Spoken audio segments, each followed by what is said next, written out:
We are going to talk about ads on AI, ads specifically on ChatGPT. We're going to talk about ads that are being enabled by OpenAI to run on ChatGPT. So clearly, we're going to look at a different change in business model from free to ads to paid version to a premium model where users get to use ChatGPT for free and see ads on the side or on top or between responses. And then they're going to see if you have a paid version, maybe you don't get to see any ads, or maybe some version of ads, some limited version of ads.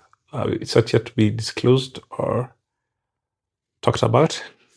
And I'm going to talk about it from a point of a digital marketer. I am Zablon. I've been doing ads for the last 14 years on various platforms.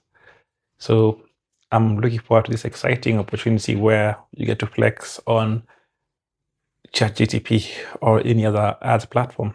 During the course of the weekend, this is the 4th or 5th week of January. Today is the 26th of January. I got an email a few days ago saying they're going to introduce ads to ChatGPT, which was a bit weird for me because I thought the business was successful. Well, I guess it isn't as rosy as they've been saying. There are several videos on the internet why ChatGPT is or OpenAI is having financial problems. I read somewhere that in 2027, they're going to run out of funding. They need so many billions of dollars. They need the billions of dollars for several reasons. They need money for upgrading to the next level, to the next version. They need money to pay salaries and there's high expectations from the community. And then they're chasing the bubble bust. I am sure there's somebody here on YouTube or somewhere else has explained really well why the AI bubble is about to burst or why OpenAI are in serious problems. So it is on record when Sam Altman, the owner of, or rather the managing director or the CEO of OpenAI, has been averse or critical about ads. But he needs money. How much money? I don't know, but he needs a ton of money to help save his business from where it is. Other companies like Google or Facebook don't need extra money for their AI programs because, number one, their business is not only based on AI. They have a business model on selling ads. They have a business model on selling products or services. Then the AI is just an addition. So that's why Google has been able to be successful in AI, or Facebook as well has been successful because they've been able to support their business through the other money that they had. Another reason why Google and Facebook have been more successful with their AI platforms is because they're a bigger and well-known brand, so it's easy for them to onboard, and they have more technical people. I remember late last year, OpenAI CEO Sam Altman raised the alarm saying that Google Gemini is close to where they are and about to surpass them. So they need to invest heavily on new technologies, new hires, and new stuff so that they can stay ahead. So that means most platforms right now, most other AIs are caught up. And he is panicking.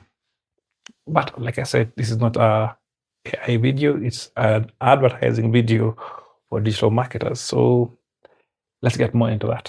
So like I said, they need extra funding because they have they need to pay for the performance servers, the cloud infrastructure, research and development, engineering and support teams, security, and blah, blah, blah.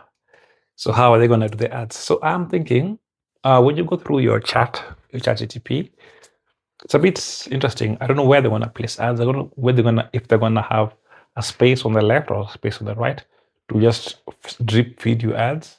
And will they have ads that are prompted, like when you prompt a question or you prompt something, is it going to give you an ad about that prompt or about that product or service, or are they going to have intrusive ads?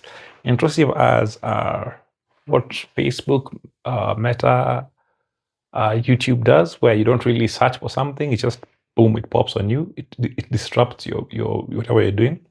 Then you get to see if it's something you're interested, or will be more intent-based, like Google search, where you only get ads when you search for something. You go like, I'm looking for a bike, a watch, a phone. Then you get different ads for A, B, or C. So that's very interesting. And again, where they're going to place them, they're going to place them in between prompts or in prompts, or how about hybrid or way of doing it? I don't know. I'm very curious to know and excited about it. So will it make the experience better for ChatGPT users? I'm not sure. This depends on the reaction of the users, because many of us are averse to our data being used, and they've collected a ton of data on all of us, and then when it's used against us, we become skeptical, we become a bit afraid, because we don't like to be sold. We like to buy stuff. So I guess that's one of the biggest challenges, how the response of the market will be, or the response of the people, and also how they're going to roll it out. I'm sure they're going to start in North America, test it out for a bit, then maybe go to Europe, and then Africa and Asia later. So this will be very, very interesting conversations to have. So when ads mostly connect businesses to users. Many people pour their hearts and soul to ChatGPT or any other version of AI that is out there. Think about the number of AI girlfriends that are out there, the number of AI boyfriends. Think about the number of stories that you've heard where AI has been a companion to people, and you speak to it and you tell it, you divulge a large portion of yourself, you pour your soul into it. So it's a bit, I don't know, uncomfortable to know that the information you give them when you're vulnerable is the information that they're going to use to sell you ads. It feels like they're selling you out to a corporate business. So like, for example, you're worried about your skin condition, or you're worried about a health condition that's very, very personal. And then boom, you see an ad for it. It might feel a bit, cheapened or transactional. The relationship turns out to be not of one, you and your quote unquote soulmate, but like you and a shopkeeper or a bartender, where you're only communicating for them to make money. So it can work well in some situations when they feel like you're looking for a solution that can easily solve your problem.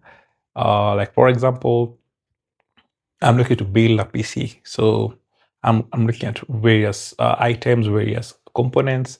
And if I'm asking ChatGPT for help, they can go like, oh yeah, you need this type of RAM, and you can buy this RAM from this source at the most affordable price. See, that's helpful, and that can lead me forward to making me more happy or satisfied. But in the instances where it's a private conversation or a private, something that I'm afraid of, I don't know how best or how you place that. So hey, that is the next challenge. Well, the benefit for the ads. Number two, sorry, not number two. Number one, there are many benefits of running AI ads, especially for the businesses, especially for the users. Because if the business is providing goods or services to clients who need it, like I'll give you an example for me looking for wanting to buy a computer or build a computer, and I need computer components, that will help a business that is selling components by getting relevant ads at the right time. So me and the businesses, we both succeed. And another benefit for the ads is because of the interface. And so I'm so used to using OpenAI, I'm so used to using ChatGPT. It'll be easy for me to understand, to navigate and use the processes, use the service well. So to benefit me, again, benefit the business, depending on how the interface will be for the ad side, depending on how functionality will work, all that good stuff. And then for users, you'll be able to find out about like new businesses that are out there who are early adopters, who start investing money on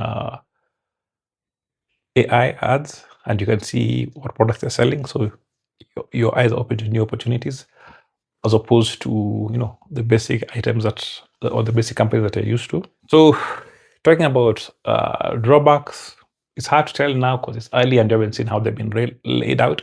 it's hard to see how they're gonna the potential drawbacks. But number one, the biggest drawback, the biggest backlash they're gonna get, especially from parts of the world, especially Europe, is privacy. How are they gonna scatter or handle privacy data, the privacy laws? Because that's a sticking point. Because once you talk about us, everybody's antennas goes up and goes like, boom, privacy, privacy, privacy.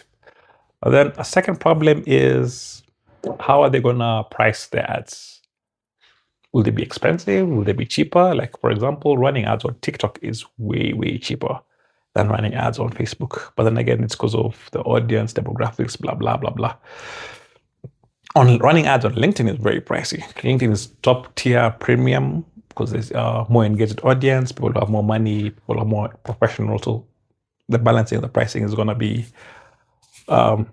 interesting. And then again, who's going to see the ads? Okay, free people for sure are going to see ads. Free users are going to see the ads. That's for sure. What about paid ads? Paid users talk about individuals, talk about companies, talk about blah, blah. Can you imagine running a presentation using ChatGPT, then boom, an ad appears. And then the ad appears for the most embarrassing issue or the most embarrassing thing out there, like treatment of an STI or, something that you don't want people to know about, maybe medication for a terminal disease like cancer.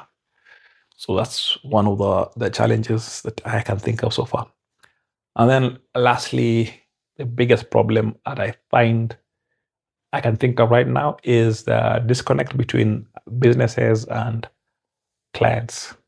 Disconnect between businesses and the users. Early adopters might invest so much money on the ads platform and they're not able to get the right users to buy their product or services. So this ends up being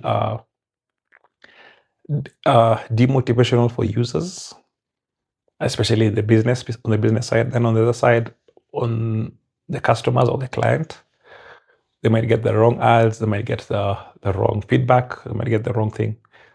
Then moreover, they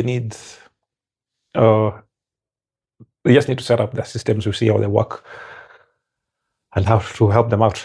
So yeah, this is mostly a watch and see item. We are waiting to see how it's going to work out. So we can't talk conclusively how good or how bad it is. But it's an interesting conversation to start on how AI ads will work. Well, I am looking forward to talk to you the next time. If you need help with your digital marketing ads, especially on Facebook, Google, and TikTok, reach out to me. I'm looking forward to respond.